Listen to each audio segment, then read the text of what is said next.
April 27th, 2013. Good news! All the cats are doing much better! Their coats are starting to look healthier and fur doesn't fall out of them easily anymore, and they're getting nice healthy bellies. Even their eyes are brighter, and their meowing is so enthusiastic. And guess what else? The kittens all opened their eyes! I still have them on formula, but hopefully soon I can put them on kitten chow. I'm getting a little more sleep now, so I'm not as grouchy. I have a huge headache, though. I hurt myself today. It wasn't an accident. I always wondered what it felt like to people when I cut them, so I did it to myself. I pressed a box cutter to the side of my wrist, pressed down, and swiped it away. A nice thin cut was there, and blood started to come out. There was a lot of blood for how small it was. I kind of laughed and did another one. It didn't hurt at all. Maybe because it only hurts bad people because they're being punished. There was blood all over my kitchen tile by the time I was done. I had slashes all up my arms, but I avoided the big vein on my wrist because I didn't want to die. I cut my legs, my chest, my hips. I had this really big dark birthmark on my right hip that I always despised, so I cut a circle around it and then slid the blade under the skin and ripped it off. I put it in the garbage disposal so it wouldn't attach to anything else and make it ugly too. Now I was pretty! The cuts on my body were so beautiful and the blood was so calming to me. I had even made little shapes. Of course, I had quite a mess to clean up afterward. I went about my day as usual and finally was able to work on the shed. I finished soundproofing it, now I just need to build the inner walls. I'm gonna make it look like a professional operating room. I'll even have a shelf with jars of preserved organs and body parts inside.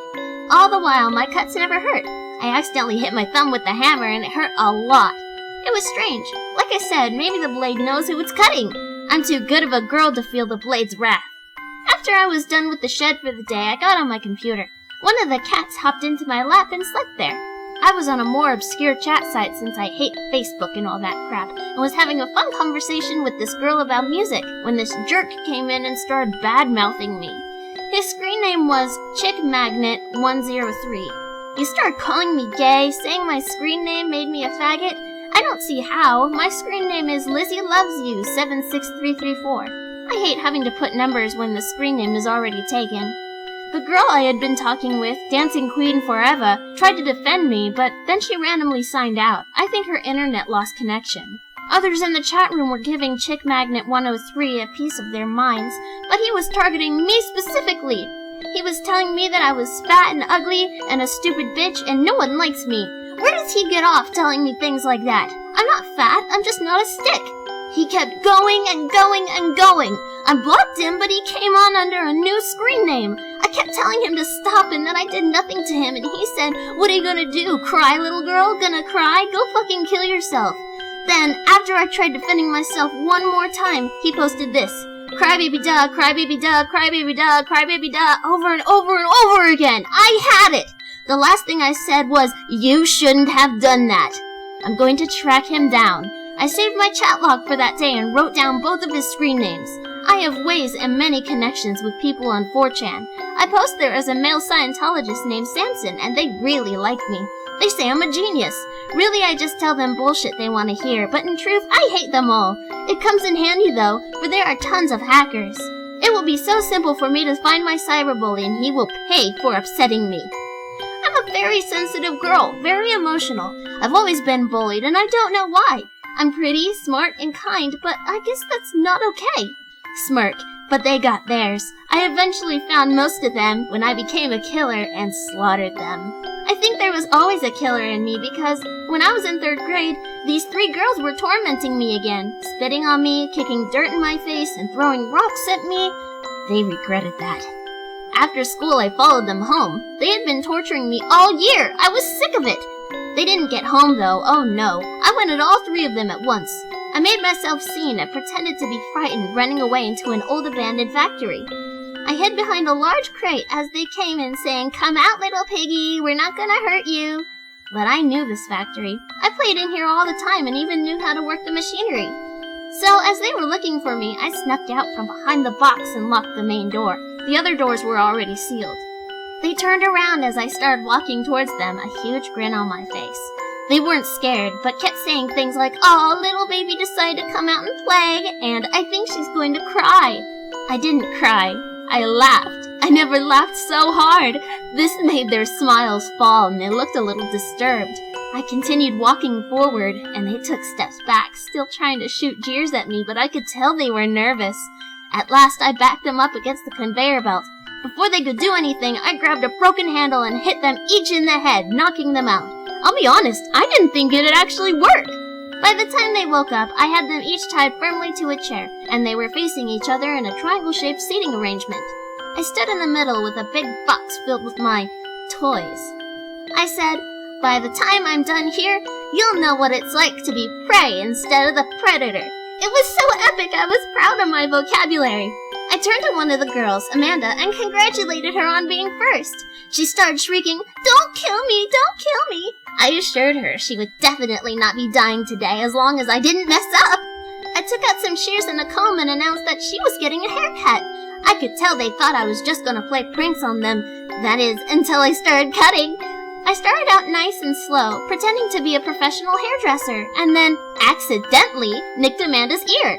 She flinched and I apologized, continuing on. After about 30 seconds, I chopped the tip of her ear off.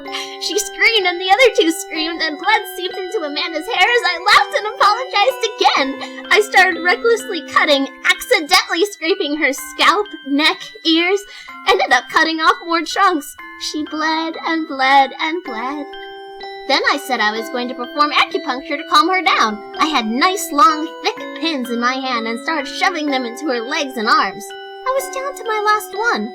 One left, and I'm all out of room, but I don't want to waste it, I said happily. I got really close and held her head steady as she was squirming and gently stuck the needle right into the center of her left eye. She howled and sobbed, so much pain obviously running through her body. I told her I wasn't done. I grabbed a sledgehammer, which was very heavy for me, and broke both her feet with it. I couldn't swing it, but I dragged it across the concrete floor and dropped it on each foot one at a time. As she cried, I turned to the next girl, Mary, who was whimpering now, unable to speak from fear. I reached into the box once more and pulled out some hedge clippers. I knelt down to where her wrists were tied down on the arms of the chair and put the clipper around her thumb. She was screaming and pleading now. "This little piggy went to market," I said, and chopped her thumb off. She screamed! Oh, it was amazing! I was laughing again, moving to the next finger. "This little piggy went to town," chop! Moved to the middle finger. "This little piggy had roast beef," chop! Ring finger. "And this little piggy had none," chop! I hovered over her pinky as Mary screamed, "Please don't, please, no more!" Unable to keep myself from laughing hysterically, I shouted, and this little piggy cried, "Wee, wee, wee, I can't find my way home!" And chop went her pinky. I didn't feel like doing the other hand, so I put my clippers away, bringing out a rusty hacksaw. It was old and dull and probably hadn't been used since like the 20s. I placed the saw above her right knee and worked through it. It was tough because the saw wasn't that sharp, but I eventually got through, Mary's cries echoing through the room as the other two cried and watched in horror. I sawed off her other leg, but this time below the knee. Then I said, "Now you're the freak." The last thing I pulled out for Mary was a white bottle that had, giggle, sulfuric acid in it. Mary didn't know that though. Where did I get it? It's a secret! Wink. I opened the bottle and forced Mary's mouth open. I didn't want to kill her, so all I did was drop a small amount right onto her tongue. And it burned! Oh, she screamed! I laughed and set the bottle aside. I would need it again soon. I watched Mary for a moment and then giggled, piling her severed fingers and legs on top of her lap to keep her company. Finally, it was the leader's turn. Her name was Stephanie, and I saved something special for her. The last things I took from the box were a small tank of gasoline, a liter bottle of water, a candle lighter, and an art paintbrush. Stephanie started apologizing for everything she's ever done to me, but I said, "I'm going to make you look pretty." I opened the gas tank and dipped in my paintbrush, making graceful strokes down her arm. I then took the bottle of water, opened it, and then grabbed the lighter and lit the flame. I slowly brought it closer to her arm and it caught fire. She screamed and screamed. I let her burn for a few seconds and then splashed some water on her to put it out before it spread. Then I did the other arm, but put little dots instead, enabling me to watch her burn for a little longer before the fire became too big. I put it out again.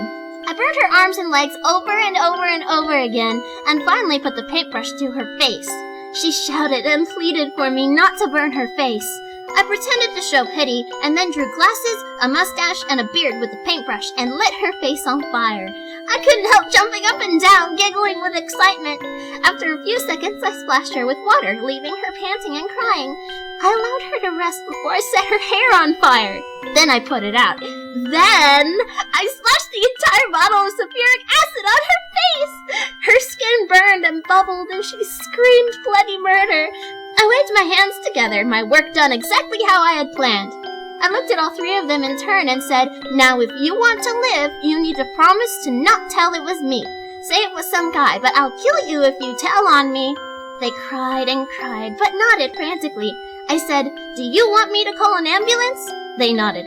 "Okay, I'll call one. I'll call one after I go home and watch SpongeBob for a bit. You can wait an hour or so, right? There's new episodes." And then I skipped away, unlocked the door, and skipped all the way home. Mama asked why I smelled like gasoline and why I was so dirty, and I put on a defeated face and said, "The bullies pushed me down again, Mommy." She gave me a cookie and I went to watch cartoons. I forgot all about the girls until after dinner, so I secretly took the phone to my room and called 911, pretending to be a concerned adult by lowering my voice. I said I heard screaming in the old factory. I went to sleep happy and had dreams of cookies and singing fire creatures. Amanda, Mary, and Stephanie were hospitalized for a few months. They kept their word and never told on me, but they never bullied me again. Of course, years later, I found them and said, "Remember me?"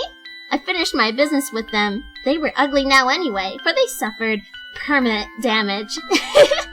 Anyway, I'm still pissed about the chat room guy. I'm going to get me some ice cream and then come back home to start tracking him down. Gosh, you'd think bullies would know better after all the horror stories about their victims getting revenge on them. They have to learn the hard way. It's a shame they're so stupid. They need to die anyway. We don't need them breeding and making more stupid babies now, do we? Hugs and kisses!